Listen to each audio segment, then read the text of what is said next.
Olá, sejam bem-vindos a mais um podcast da Clínica Médica da Universidade Federal Fluminense. Meu nome é Nicolas Peixoto, monitor da disciplina, e sou orientado pelo professor Ronaldo Gismondi. Atenção! Este material é destinado exclusivamente para médicos e estudantes de medicina, não sendo seu uso permitido de profissionais de outras áreas. Hoje falaremos sobre como evoluir um paciente com doença arterial periférica. Então vamos ao caso clínico. Paciente feminino, 70 anos, com queixas de feridas no pé. Há um ano, iniciou-se um quadro de dor nas panturrilhas, principalmente à esquerda, que piorava ao andar e melhorava com repouso, 20 minutos aproximadamente. A dor era de intensidade 9 de 10, sem irradiações ou sintomas associados. Recentemente, há 3 meses, surgiu lesão no hálux do pé esquerdo, dolorida e evoluindo na última semana com drenagem de secreção purulenta, nega febre ou outros sintomas relacionados.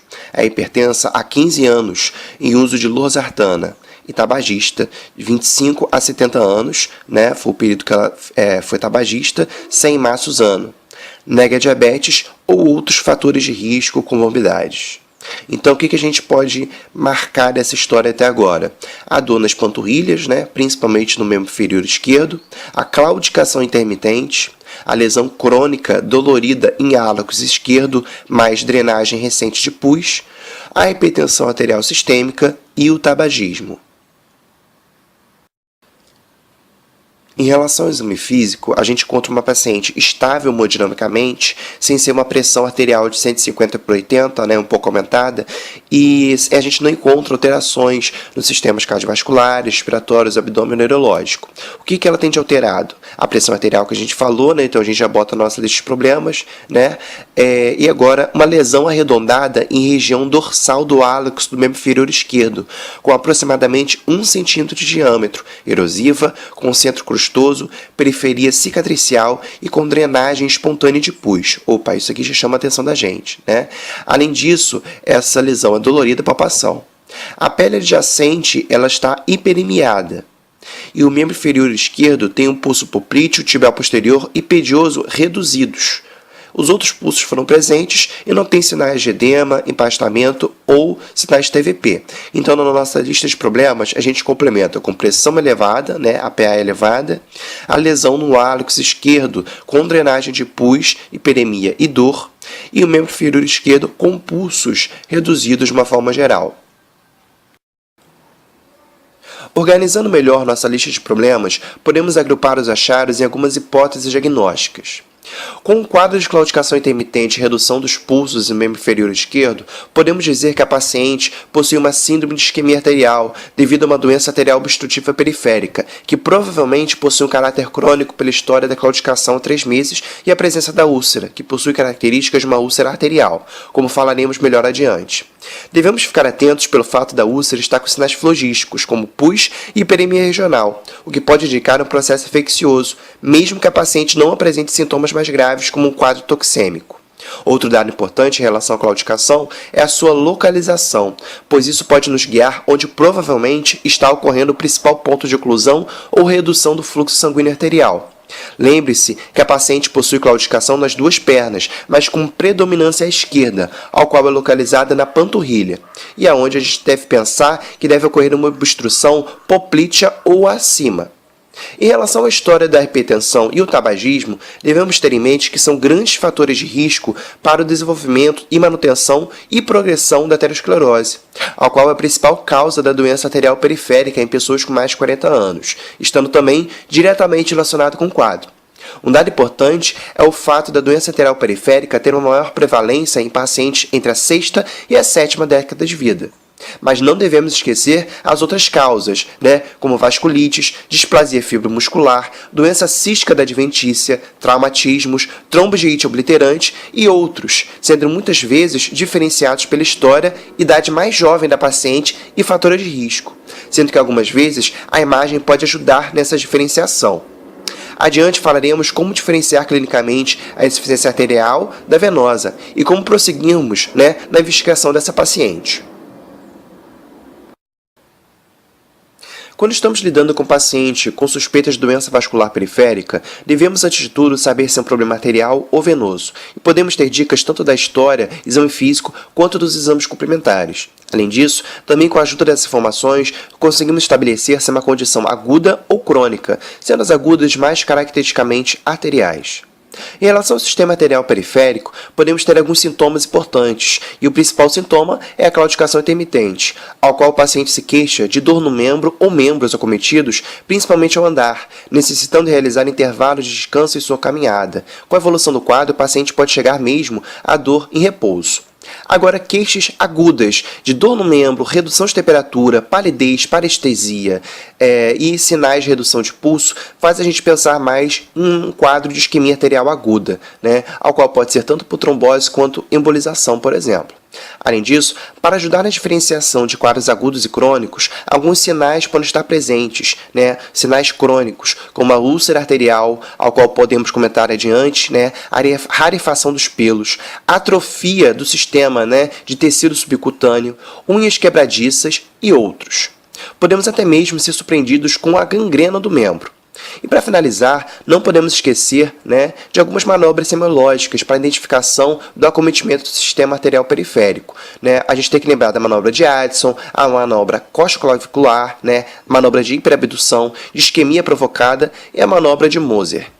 Em relação ao sistema venoso periférico, podemos ter também alguns sinais e sintomas importantes relacionados a essa doença. O principal sintoma é o edema vespertino dos membros inferiores, que desaparece com repouso, sendo um edema mole e depressível, ocorrendo principalmente em casos de insuficiência venosa crônica, ao qual é bem relacionado com a dermatite ocre, e que está presente nesse membro, e também a circulação colateral.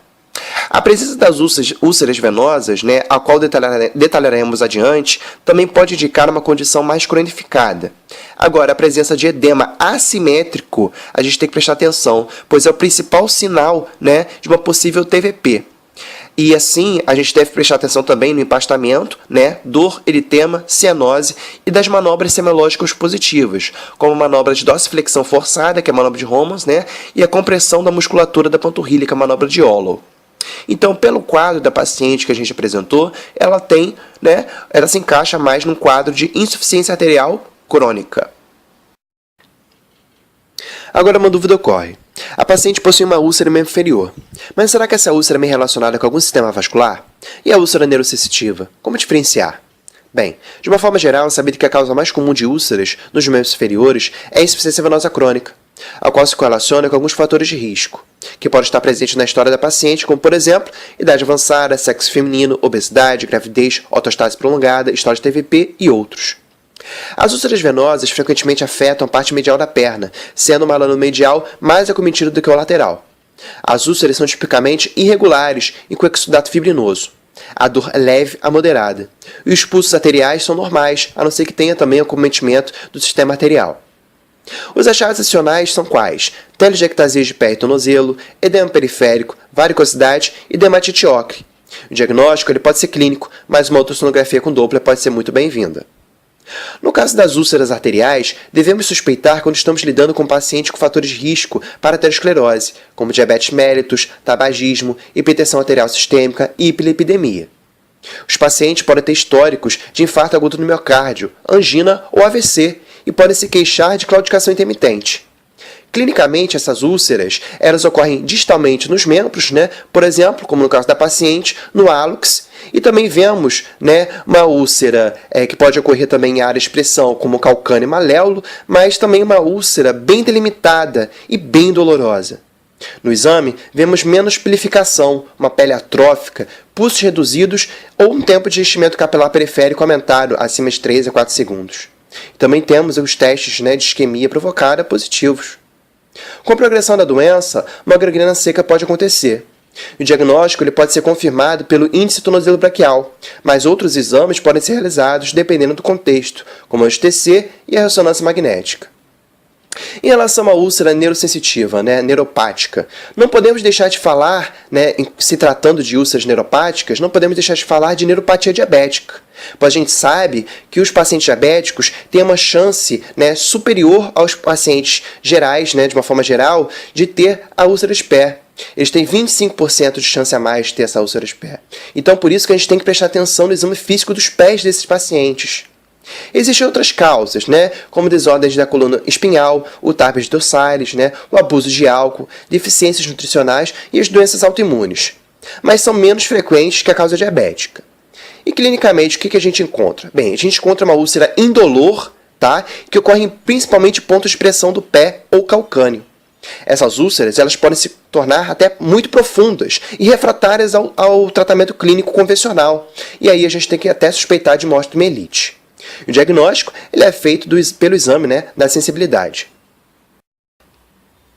Vamos falar agora sobre investigação. Devemos realizar nossa investigação pensando em alguns exames que ajudariam a entender melhor o quadro da paciente e complementar nosso raciocínio. A partir disso, devemos, sem sombra de dúvida, realizar a medida do ITB, Índice Tornozelo Braquial, ao qual compara a aferição da pressão arterial sistólica do tornozelo e a pressão arterial sistólica do membro superior. Esse exame ele pode ser realizado à beira do leito e pode ser, né, facilitado pelo uso de um sonar para captar fluxos arteriais do membro acometido. O ITB menor ou igual a 0,9 já indica o acometimento arterial. E com esse exame, auxiliado também pelo quadro da paciente, né, quadro clínico da paciente, podemos diagnosticar e identificar a severidade da doença arterial.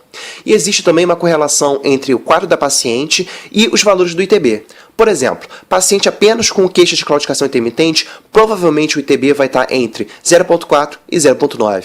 Agora, aqueles pacientes com claudicação, com dor no repouso, o ITB ele fica entre 0,2 e 0,4. E aquele paciente agora com perda de tecido, como no caso da nossa paciente da úlcera, ou paciente com gangrena, esse ITB fica entre 0 e 0,4, ao qual indica o quê? Uma isquemia arterial crítica. Outros exames são indispensáveis, por exemplo, hemograma para avaliar se a paciente tem algum desvio para a esquerda devido a essa úlcera possivelmente infectada, ureacreatinina, né, para avaliar se tem acometimento da função renal, né, devido a essa hipertensão arterial crônica, lipidograma para avaliar, né, o status dislipidêmico dessa paciente, para ver se a gente tem algum outro agravante, né, do quadro aterosclerótico, coagulograma para ver como que está, né, a função da coagulação dela, né, para ver se tem algum outro fator que esteja contribuindo, né, para esse quadro dela. E exames de imagem. Bem, uma vez que a gente evidencia a doença arterial, é importante determinar a localização e extensão dessa doença. E o primeiro exame é a ultrassonografia com Doppler arterial, né? Ultrassonografia. Por quê? Porque é um exame menos invasivo e não usa radiação. Agora, se ela tem indicação cirúrgica, aí vai ser necessário uma angio-TC, por exemplo, pois ela tem uma melhor resolução anatômica. E, assim, a arteriografia antigamente era o padrão ouro. Hoje em dia, está passando a ser mais a angio-TC, justamente por ser menos invasivo que a arteriografia. E a arteriografia ela tem sido reservada mais para os casos da intervenção percutânea, no caso, angioplastia. E antes de terminar a parte da investigação, é necessário comentar que muitos médicos recomendam imagem de tórax, né, e ou espirometria em casos de pacientes com histórico de tabagismo pesado, como no caso da nossa paciente. Mas isso não é algo formal, sendo tema de discussão atualmente, então não recomendaremos aqui. Vamos falar agora sobre o plano terapêutico da nossa paciente, começando pela nutrição. Bem, a nutrição deve ser uma nutrição branda para hipertenso, a famosa nutrição DASH, né, que preza o consumo de frutas, verduras, legumes, grãos integrais, peixes, aves, leite e derivados, né, com baixo teor de gordura e maneirar também na questão do sal. A cessação do tabagismo é uma medida indispensável, né, porque cessando o tabagismo a gente consegue reduzir um pouco esse risco cardiovascular, né, e também a progressão desse quadro aterosclerótico. E como a paciente é tabagista de longa data, a gente deve ficar preocupado, né, com a síndrome da abstinência. Então talvez seja interessante utilizar adesivos de nicotina e avaliar até mesmo o uso, né, da bupropiona. Analgesia indispensável, né, por exemplo, com o uso da dipirona ou tramal, né?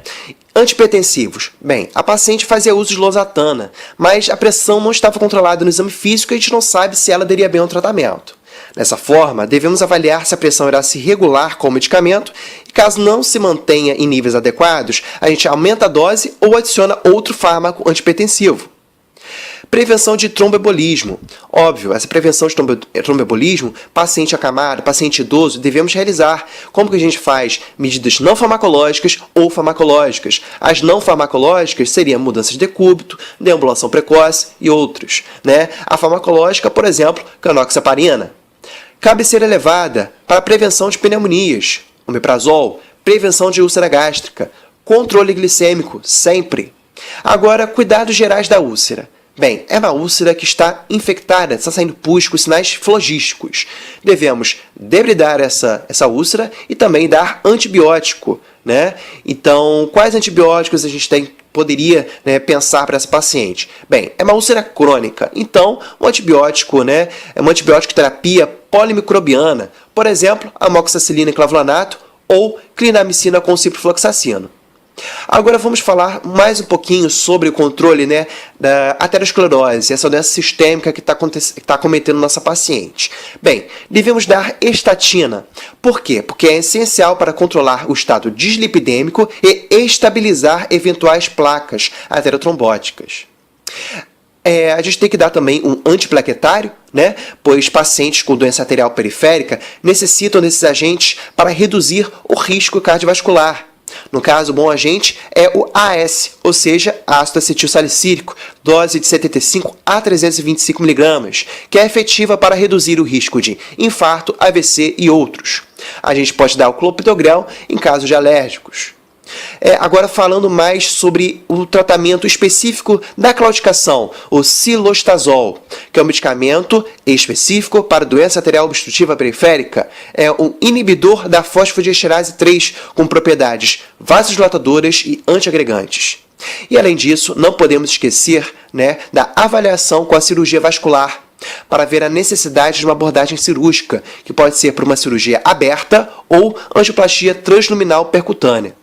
Podem ser utilizados uma classificação, né, para tomada de decisão, que no caso é o TASC, T-A-S-C, ou seja, a classificação do Inter-Society Consensus for the Management of Peripheral Artery Disease. Ou seja, né, é uma classificação que a gente consegue utilizar para ver se a paciente vai precisar dessa abordagem cirúrgica ou não. Então, a avaliação com a cirurgia vascular é indispensável. Então é isso, pessoal. Curtam a página da Clínica Médica da Universidade Federal Fluminense no Facebook e se inscrevam no canal do YouTube. Envie suas críticas, elogios e sugestões. Até a próxima!